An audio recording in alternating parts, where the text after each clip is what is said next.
রাজ্য সরকারের উপর চাপ বাড়াতে আজ ধর্মঘটে সরকারি কর্মীরা। সুপ্রিম কোর্টের ডিএ রায় কার্য করার দাবিতে আজ রাজ্য জুড়ে ধর্মঘটের ডাক দিয়েছে সংগ্রামী যৌথ মঞ্চ সহ একাধিক সরকারি কর্মী ও শিক্ষকদের সংগঠন।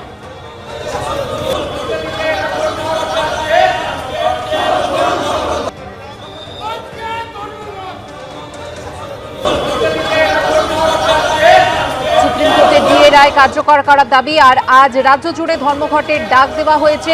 বকেয়া ডিএ মেটানোর দাবিতে রাজ্য সরকারি কর্মীদের ধর্মঘট ঘিরে দফায় দফায় উত্তেজনা। কাজে বাধা দেওয়ার অভিযোগ ঘিরে ধর্মতলায় খাদ্য ভবনের অফিসের গেটে থেকে উত্তপ্ত হয়ে উঠেছে পরিস্থিতি।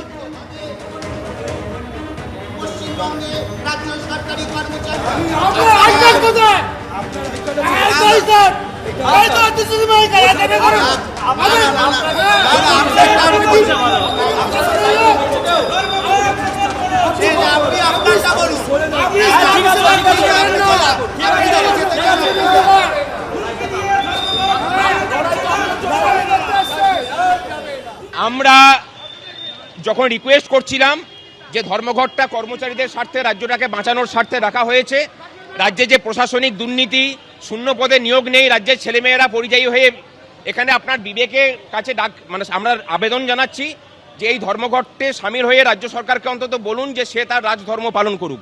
এই আবেদনটুকু জানানোর সময় তারা বলছেন যে এটাকেও করা যাবে না।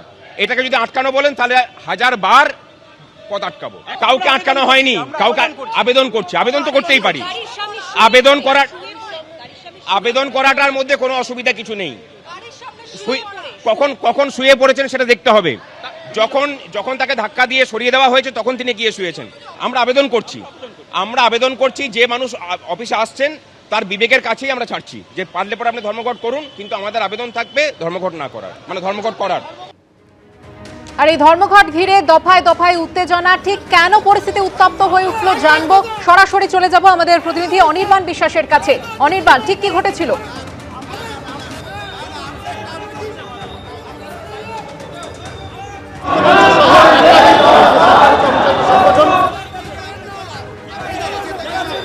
অনির্বাণ, তোমার কথা আমরা শুনতে পাচ্ছি না, আবারও যোগাযোগ করার চেষ্টা করছি তোমার সঙ্গে। কাজে বাধা দেওয়ার অভিযোগ ঘিরে ধর্মতলায় খাদ্য ভবনের অফিসের গেটে উত্তপ্ত হয়ে ওঠে পরিস্থিতি, সেই ছবি রেখেছি আপনাদের সামনে।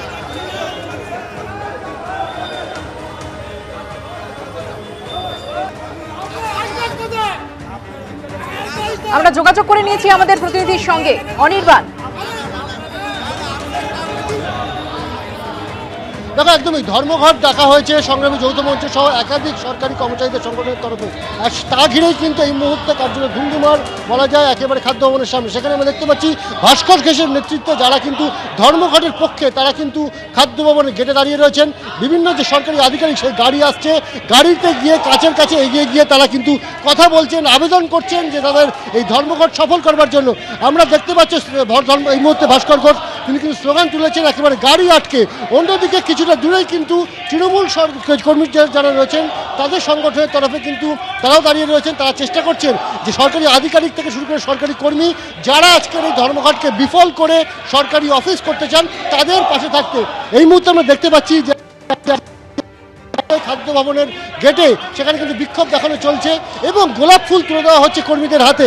আমরা ভাস্কর সঙ্গে কথা বলবো, একবার ভাস্কর ঘোষ কি বলছে আমরা একবার জানবার চেষ্টা করবো। ভাস্করবাবু, একটা বিষয় সেটা হচ্ছে আপনারা ধর্মঘট করছেন, এখানে মাঝে মধ্যে দেখছি যে গাড়িগুলোকে আপনারা আটকে সেখানে বোঝানোর চেষ্টা করছেন, কি বার্তা?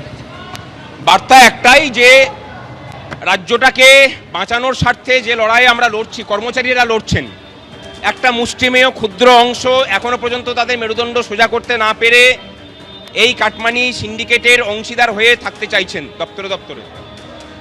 আমরা বলছি যে দপ্তরে দপ্তরে যে সিন্ডিকেট চলছে সেই সিন্ডিকেটের অংশীদার এরাও, তাদেরকে চিহ্নিত করা হচ্ছে এবং চেষ্টা করছি তাদের যে বিবেকটা কালীঘাটে বন্ধক রেখেছেন তারা যেন, আমরা এই গোলাপ ফুল দিচ্ছে, বলছি যে গোলাপ ফুল দিয়ে কালীঘাটে পুজো দিয়ে আসুন আর বিবেকটাকে ছাড়িয়ে নিয়ে আসুন।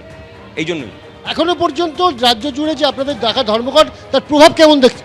ব্যাপক প্রভাব। সকাল থেকেই গোটা রাজ্য জুড়ে একদম আলিপুরদুয়ার থেকে শুরু করে সাগর পর্যন্ত প্রত্যেকটা জায়গাতে অফিসে উপস্থিতি খুব নগণ্য। স্কুল কলেজগুলো প্রায় বন্ধ। কলকাতা বাজারে দেখতে পাচ্ছেন যে বাস ট্রামও কম চলছে। সুতরাং বুঝিয়ে দিচ্ছে পরিস্থিতিটা। রাজ্য সরকার যদি এতেও বুঝতে না পারে, ঘটি উল্টাতে আমাদের বেশি সময় লাগবে না, এবং আমরা চ্যালেঞ্জটা এটাও নিচ্ছি যে যদি প্রয়োজন পড়ে এই রাজ্যের মুখ্যমন্ত্রীর পদটা মমতা ব্যানার্জির জন্য অতীতের প্রাক্তন লেখার ব্যবস্থাও আমরা করব। অর্থাৎ একেবারে কিন্তু সরাসরি সরকারকে এবং মুখ্যমন্ত্রীকে কিন্তু নিশানা করছে সংগ্রামী যৌথ মঞ্চ এবং তাদের আহ্বায়ক ভাস্কর ঘোষ। তারা বলছেন যে একেবারে দরকার পড়লে সেই সরকার এবং বর্তমান মুখ্যমন্ত্রীকে তারা প্রাক্তন বানিয়ে ছাড়বেন। অন্যদিকে তৃণমূল কর্মী যারা রয়েছেন তারা কিন্তু ভিতরে দাঁড়িয়ে রয়েছেন, তাদের সঙ্গে একবার কথা বলার চেষ্টা করব, তাদের বক্তব্যটাও আমরা জানার চেষ্টা করবো, কারণ অনেকেই যারা আসছেন সরকারি কর্মচারী তারা অফিস করতে আসছেন। আমরা কথা বলবো এখানে, আমার ক্যামেরা পার্সন প্রবীরকে এগিয়ে আসতে বলবো। আজকে আমরা দেখছি যে সকাল থেকে ধর্মঘটের সমর্থনে খাদ্য ভবনের গেটে সেখানে বিক্ষোভ চলছে, গাড়ি আটকানো হচ্ছে, গোলাপ ফুল দেওয়া হচ্ছে, আপনারা কি বলবেন? না, আমরা তো কি বলবো, আমরা কাউকে তো আটকাতে পারছি না। আমরা এই বন্ধ মানে ধর্মঘটকে এখন করি না, এটা একটা বর্বরচিত আচরণ এবং জোর করে এইভাবে কাউকে আটকানো যায় না।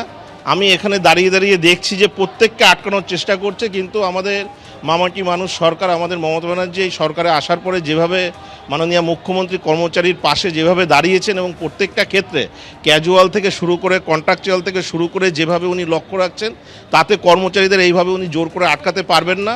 এর থেকেও যদি জোর করে তাহলে ধাক্কাধাক্কি হয়তো লেগে যাবে। আর কর্মচারী কিছুক্ষণ আগে আমরা দেখলাম যে আপনাদেরই সংগঠনের একজনের সাথে যারা এই ধর্মঘটের সপক্ষে রয়েছে তাদের বচসা হলো, কার্যত হাতাহাতির পরিস্থিতি তৈরি হয়েছিল, সেটা কি জন্য? না না, সেটা আমি দেখিনি কিছু, মানে আমার সামনে হয়নি, সেটা আমি জানি না, কারণ আমি যেটা দেখিনি আমি বলবো কি করে। এবং সরকারের তরফে ভাস্কর ঘোষ বলছেন যে সরকার যদি এখনো না সমঝে যায় বা বুঝে যায় তাহলে মুখ্যমন্ত্রীকে প্রাক্তন মুখ্যমন্ত্রী বানিয়ে ছাড়বেন তারা। কি বলবেন? ভাস্কর ঘোষের কি মূল্য আছে? উনি কে? উনি কি মনীষী নাকি? উনি কি ভবিষ্যৎবাণী করেন না? হাত দেখে নাকি হাতের রেখা দেখে বলে দেন কি হলে কি হবে?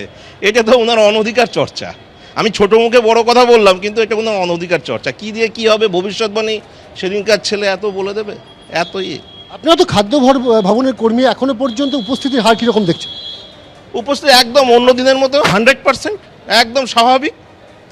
অন্য দিনের থেকে আরও বেশি আসছে।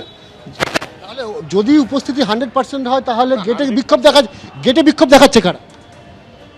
আপনারা বুঝতে পারছেন না কারা বিক্ষোভ দেখাচ্ছে। বিক্ষোভ যৌথ মঞ্চ যারা নিজেদেরকে দাবি করছে, এবং এখানে খাদ্য দপ্তরের কেউ নেই, কিছু রিটায়ার্ড পার্সন আছে আর অন্য অফিস থেকে হয়তো কিছু পয়সা করেও দিতে পারে, আমার জানা নেই, এনে এখানে দাঁড় করিয়ে একটু হাতটা উঁচু করে চেঁচাতে বলেছে হয়তো, তাই চেঁচাচ্ছে। আমি দেখতে পাচ্ছি তো, বেকার গাড়িগুলো ওই ট্রাফিকের মতো দাঁড় করাচ্ছে, গাড়ি মনে হচ্ছে না সিগনালে দাঁড়িয়ে আছে, তারপর চলে আসছে। আমরা কথা বললাম তৃণমূল পরিচালিত যে কর্মী সংগঠন রয়েছে তাদের সঙ্গে, তাদের যেটা বক্তব্য খাদ্য ভবনে কিন্তু 100% উপস্থিতির হার রয়েছে এবং যারা এখানে বিক্ষোভ দেখাচ্ছেন তারা সবাই বাইরের লোক। সংগ্রামী যৌথ মঞ্চ তাদেরকে বাইরে থেকে নিয়ে এসছে এবং তারাই কিন্তু গেটের সামনে দাঁড়িয়ে বিক্ষোভ দেখাচ্ছে। খাদ্য ভবনের সামনে ছবিটা আপনারা দেখছেন। ধন্যবাদ অনির্বাণ। এবিপি আনন্দ, এগিয়ে থাকে, এগিয়ে রাখে।